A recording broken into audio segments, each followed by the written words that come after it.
Right, one of the other features that we've got is manual mode. Manual mode's also had a slight update so that it can work well with RTS.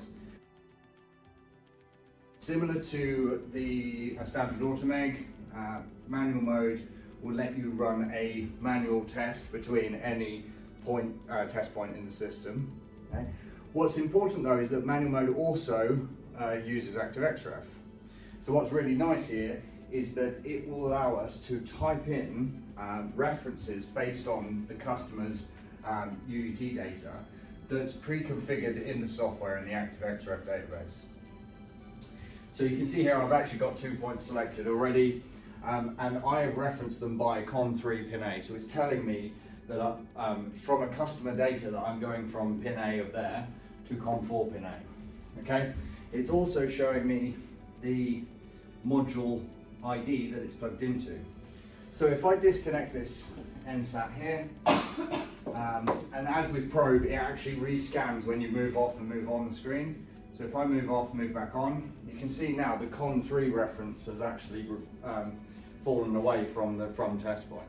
So that's telling me I can still run this manual test because I can reference the module by its ID, and it's test point 1, so pin 1 of this connector.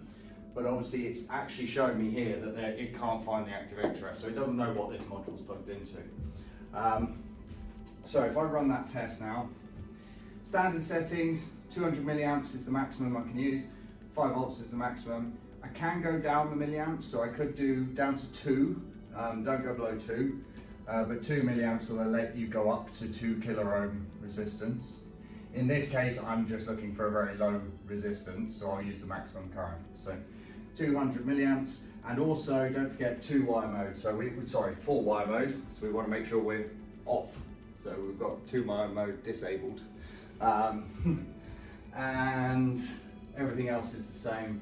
If I start that, what we'll see, so we can see it's open circuit.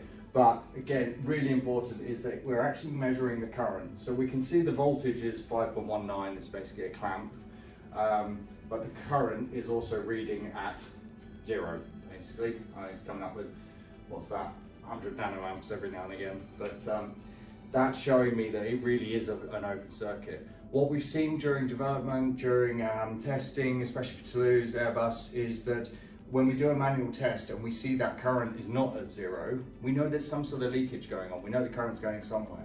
So it's quite a good indicator that there's actually some more to it going on than just a pure open circuit. Cool, so if I connect the NSAT back up again, okay, I'll move off on the screen so we can see that it will bring up, back up. And this is still the intelligent search, so I could do con3 A and select it there. Okay, con3, con4, start that, and now we can see 0.4 ohms.